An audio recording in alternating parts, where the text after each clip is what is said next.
இந்த ஒரு சமூகத்தினரை முன்னேற்றி கொண்டு போற பாதையில அரசாங்கத்துக்கு இருக்கக்கூடிய அந்த தலையாய கடமைகள் என்ன அப்படின்னு சொல்லுங்க. அப்ப இந்த சமூகம் தான் ஒவ்வொரு திருநங்கையும் கையை தட்டி பிச்சை எடுக்கிறாங்க பாத்தீங்களா, இதுக்கும் பாலியல் தொழிக்கிறாங்க. அதுக்கு காரணம் மெஜாரிட்டி, அதுக்கு சமூகம் தான் காரணம். இன்னைக்கு நம்ம பேசுறோம் பாத்தீங்களா, எத்தனை பெரிய மூத்தவங்களா இருக்கட்டும், எவ்வளவு பெரிய ஆளா இருக்கட்டும், அவங்க எல்லாம் ஆரம்பத்துல இருந்தே ஒரு செங்கக்கல்லாம் வச்சு குழந்தை பெற்று விளையாடுறது, அம்மா அப்பா விளையாட்டு விளையாடுறது, பொண்ணா பாவிச்சுக்கிறது, கொண்டை போடுறது, துண்டை வச்சு, இந்த மாதிரி எல்லாம் சின்ன சின்ன குழந்தைங்க வர்றாங்க பாத்தீங்களா. இந்த குழந்தைங்களை பாக்குற ஒரு ஆண் என்ன பண்றான் அப்படின்னா, அந்த ஆண் அந்த சின்ன பையன் உடம்புல பெண்மையை பாக்குறதுனால அவ அவனோட காம இச்சையை அங்க பயன்படுத்துறான். சரிங்களா? நம்ம என்ன பண்றோம், அந்த குழந்தைய இந்த மாதிரியான ஜமாத் சிஸ்டமா இருக்கட்டும், நாயக்குகள் சிஸ்டமா இருக்கட்டும், சரிங்களா, இதுல கொண்டு நம்ம விடுறோம் பாத்தீங்களா. இங்க இருக்கு இன்னைக்கு இந்த இடம், இந்த நாயக்குகள் சிஸ்டம் வலுப்படுறதுக்கு முழுக்க முழுக்க காரணம் யாரு? இந்த முதல் எதிரியான பெற்றோர்கள். இவங்க வெளியே துரத்துறாங்க, இங்க இந்த சிஸ்டம் வலுப்படுது. அப்போ இதனால என்ன ஆகுது அப்படின்னா, சமூகத்துக்கிட்ட நிறைய பிரச்சனை எழுது. நிறைய குழந்தைகள் படிப்பை விடுற சூழ்நிலை வருது. இது எல்லாத்துக்குமே ஒரே ஒரு முற்றுப்புள்ளி, நான் சொன்ன மாதிரி பேரண்ட்ஸ் அக்செப்ட் பண்ணாலே பாதி பிரச்சனை முடிஞ்சா. First point. ரெண்டாவது என்னன்னா, பேரண்ட்ஸ் அக்செப்ட் பண்ணீங்க, நம்ம ஒவ்வொரு தடவை போயிட்டு தர்ணா போராட்டம் பண்ண முடியும். சரிங்களா? அப்ப நம்ம என்ன செய்யணும், இந்த மாதிரி குழந்தைகள் பெற்றோர்களால கைவிடப்படும் போது அரசாங்கம் தான் இவங்களை கரம் பிடிக்கணும்னு நான் சொல்லுவேன்.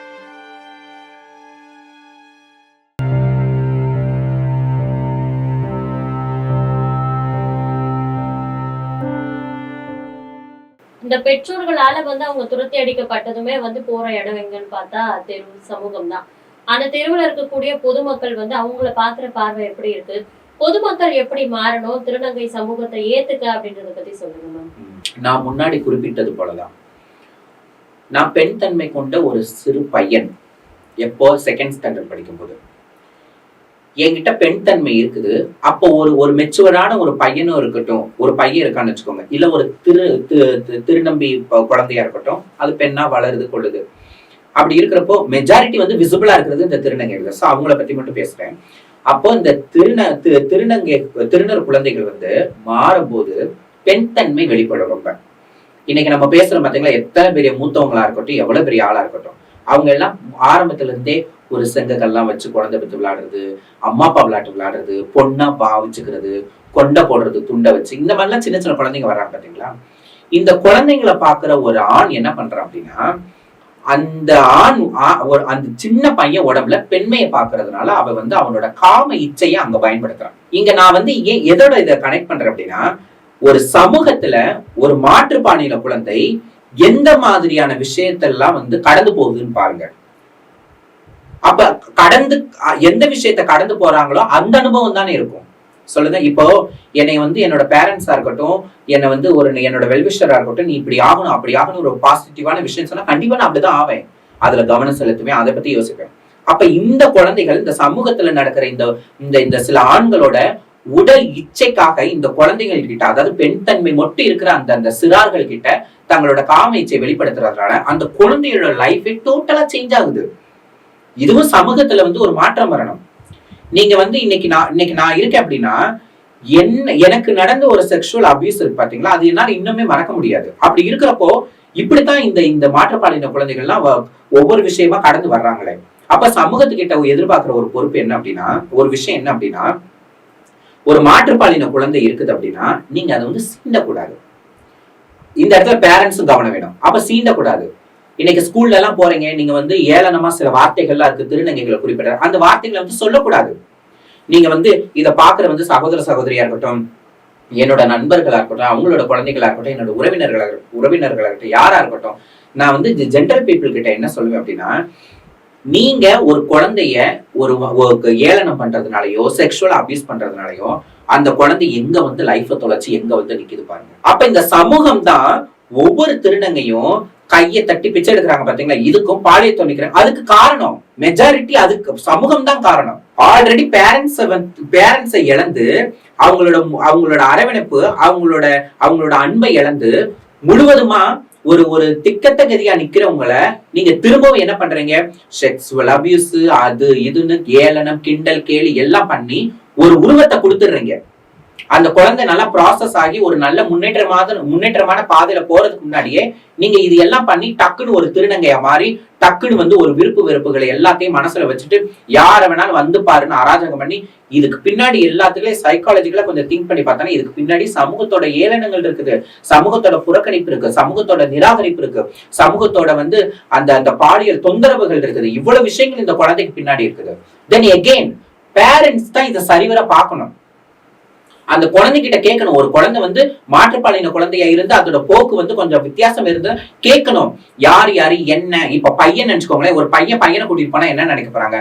ஒரு பையன் ஒரு ஆண் வந்து ஒரு சின்ன பையனை கூட்டிட்டு போகும்போது என்ன நினைக்க போறாங்க? ஒண்ணுமே நினைக்கவே மாட்டாங்க. அப்ப பேரண்ட்ஸ்க்கு அந்த இடத்துல ஒரு பொறுப்பு இருக்கு. அங்க சரி செய்யப்பட வேண்டிய விஷயம் சரிங்களா. இப்ப வந்து முழுசா மாறினதுக்கு அப்புறம் நம்ம ஒட்டுமொத்தமா இவங்க எல்லாத்தையும் மாத்தனா கண்டிப்பா முடியவே முடியாது. அவங்க அண்டர்கோ பண்ண விஷயங்கள்லாம் நிறைய இருக்குது பாத்தீங்களா. சோ அதான் சமூகம் வந்து நான் வந்து இது வந்து ரிக்வஸ்டா தான் நம்ம கேட்க முடியும். எல்லாரையும் போய் இண்டிவிஜுவலா நம்ம உட்கார வச்சு நீங்க மாறுங்க, நீங்க இப்படி எல்லாம் பண்ணாதீங்கன்னு சொல்ல முடியாதுல்ல.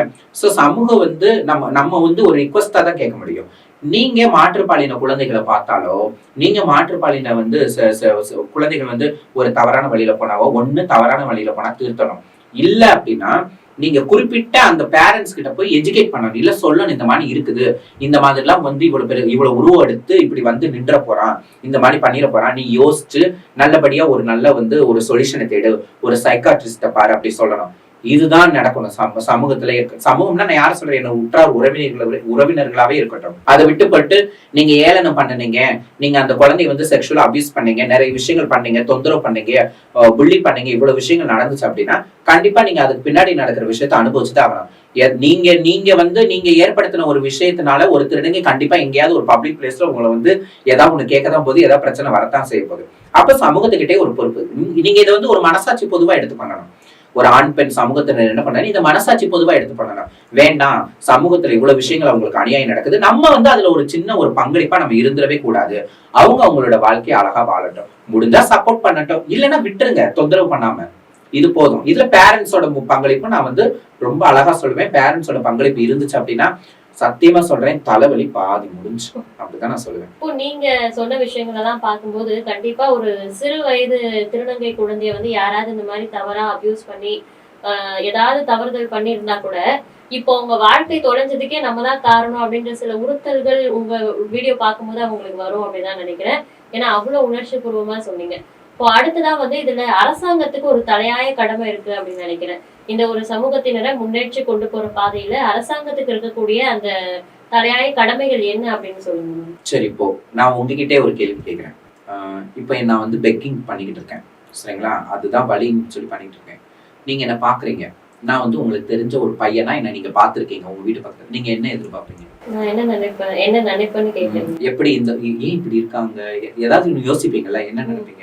நம்ம பார்த்து வளர்ந்த பையன் எப்படி ஆயிட்டாங்களே எப்படி அப்படின்னு சொல்லிட்டு ஒரு அதிசயமா பாப்பேன். கொஞ்ச நேரம் விரிச்சு பார்த்துட்டே இருந்திருப்பேன். ஆமா. சோ பக்கத்து வீட்டுல இருந்து என்ன நீங்க பார்த்து உங்களுக்கே வந்து ஒரு சடனா ஒரு ஷாக்கா இருக்கு, ஏன் இப்படி ஆச்சு இந்த பையனுக்கு, ஏன் இப்படி இருக்கா, அப்படி என்ன ஆச்சு ஏதாச்சும் யோசிக்கிறீங்களே. இதே மாதிரிதான் சமூகத்துக்கிட்டே ஒண்ணு இருக்கும். என்ன அப்படின்னா இந்த ஏன் இப்படி இருக்காங்க, எல்லாருமே இல்ல மெஜாரிட்டி யோசிங்க, ஏன் இப்படி இருக்காங்க, கொஞ்சம் மாறலாமே, இவ்வளவு பேர் வந்து படிச்சிருக்காங்க, இவ்வளவு விஷயங்கள் பண்ணியிருக்காங்க, இவ்வளவு ஃப்ளூவெண்டா இங்கிலீஷ் பேசுறாங்க, இவங்க இப்படி மாறலாமே அப்படின்னு ஒண்ணு இருக்கும். அப்ப அரசாங்கத்துக்கிட்டையும் எதிர்பார்ப்பு என்ன அப்படின்னா, அரசாங்கம் நான் எதை சொல்றேன்னா, ஒவ்வொரு போலீஸ் ஸ்டேஷன் திருநங்கைகளோட பிரச்சனைகள் டெய்லியும் பாலியல் தொழிலையும் சரி, பிச்சை எடுக்கிறதுலயும் சரி, தினசரி நடக்கிற அடாவடித்தனங்கள், அராஜகங்கள் சரிங்களா, திருட்டு விஷயங்கள், ரவுடிசம், இது எல்லாமே சேர்ந்து போலீஸ் ஸ்டேஷனுக்குமே, இதுவும் வந்து ஒரு அரசாங்கம் தானே. சோ அரசாங்கத்துல ஒரு பங்கு தானே. அப்ப இவங்களையும் எதிர்பார்க்கிற எதிர்பார்ப்பு, அப்ப இந்த ஒட்டுமொத்த அரசாங்கம் எதிர்பார்க்கிற எதிர்பார்ப்பு, இந்த சமூகம் எதிர்பார்க்கிற எதிர்பார்ப்புனா என்ன தெரியுமா, எங்களோட வாழ்க்கை மேலோங்கி வரணும். திருநங்கைகளால நடக்கக்கூடிய குற்றச்செயல்கள் எல்லாமே என்ன ஆகணும் அப்படின்னா அறவே வந்து ஒழிக்கப்படணும் சரிங்களா. இதனால பப்ளிக் பிளேஸ்லயும் ரொம்ப வந்து தொந்தரவுகள்லாம் இருக்குது அப்படின்னு நாளடைவுல நம்ம வந்து நிறைய விஷயங்கள் சோசியல் மீடியால பாக்குறோம் சரிங்களா. இது எல்லாத்துக்குமே ஒரே ஒரு முற்றுப்புள்ளி, நான் சொன்ன மாதிரி பேரண்ட்ஸ் வந்து அக்செப்ட் பண்ணாலே பாதி பிரச்சனை முடிஞ்சா ஃபர்ஸ்ட் பாயிண்ட். ரெண்டாவது என்னன்னா, பேரண்ட்ஸ் அக்செப்ட் பண்ணீங்க நம்ம ஒவ்வொரு தடவை போயிட்டு தர்ணா போராட்டம் பண்ண முடியாது சரிங்களா. அப்ப நம்ம என்ன செய்யணும்னா, இந்த மாதிரி குழந்தைகள் வந்து பெற்றோர்களால கைவிடப்படும் போது அரசாங்கம் தான் இவங்களை வந்து கரம் பிடிக்கணும்னு நான் சொல்லுவேன். நான் வந்து தமிழ்நாட்டுல தான் பிறந்திருக்கேன், எனக்கும் வந்து எல்லா விஷயத்திலயும் உரிமை இருக்குது. சரிங்களா? கல்வி, வேலைவாய்ப்பு எல்லாத்துலயும் உரிமை இருக்குது. அப்ப இந்த அரசாங்கம் என்ன பண்ணணும் அப்படின்னா, என்னை வந்து எந்த பாலினம்னு கன்சிடர் பண்ணாம என்னோட வல்னரபிலிட்டியை புரிஞ்சுக்கிட்டு எனக்கு ஏத்த சில விஷயங்களை கொடுக்கணும். உரிமைகளா இருக்கட்டும், சலுகைகளா இருக்கட்டும், இதை கொடுக்கணும். அப்ப அரசாங்கத்தோட பங்களிப்பு இங்க நான் என்ன சொல்லுவேன்னா நிறையவே இருக்குது.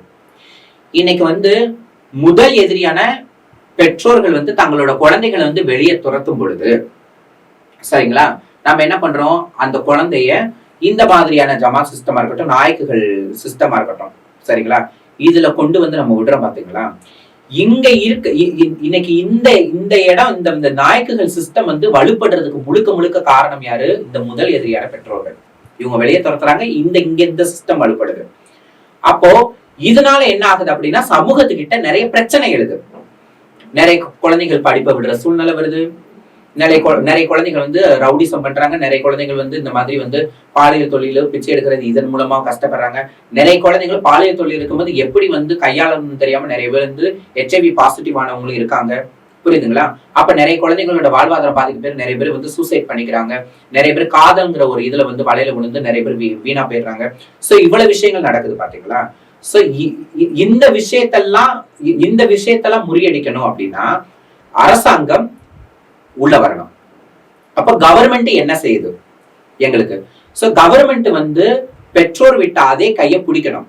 எங்க போகாம திரும்பவும் வந்து இந்த வழியிலேயே இந்த சிஸ்டத்தோட, இந்த நாயக்குகள் சிஸ்டத்தோட வழியிலே போகாம அரசாங்கம் வந்து எங்க கையை பிடிக்கணும். அப்ப அரசாங்கம் கைப்பிடிச்சா என்ன நடக்கும்? நீங்க எதிர்பார்க்கிற, நான் எதிர்பார்க்கிறேன், எங்க அப்பா அம்மா எதிர்பார்க்கிற, இந்த சமூகம் எதிர்பார்க்கிற எல்லா எதிர்பார்ப்புமே நிவர்த்தியாகும். இப்போ அரசாங்கம் கையை பிடிக்கணும் அப்படின்னு நீங்க சொல்றீங்க. அந்த கையை பிடிக்கிறதுக்கான வழிகள் என்ன அப்படின்னு நினைக்கிறீங்க மேம்? வந்து பெற்றோர்கள் துரத்திட்ட உடனே அவங்க ஏன் துரத்துறாங்க? கட்டாயமா அவங்க வந்து இந்த பிள்ளைகளை வளர்த்துதான் ஆகணும்னு அரசாங்கம் ஸ்டெப் எடுக்கணும், கேஸ் போடணும், நடவடிக்கை எடுக்கணும்னு சொல்றீங்களா? இல்ல அந்த கையை பிடிக்கிறதுக்கான வழிகள் என்னன்னு நினைக்கிறீங்க மேம்?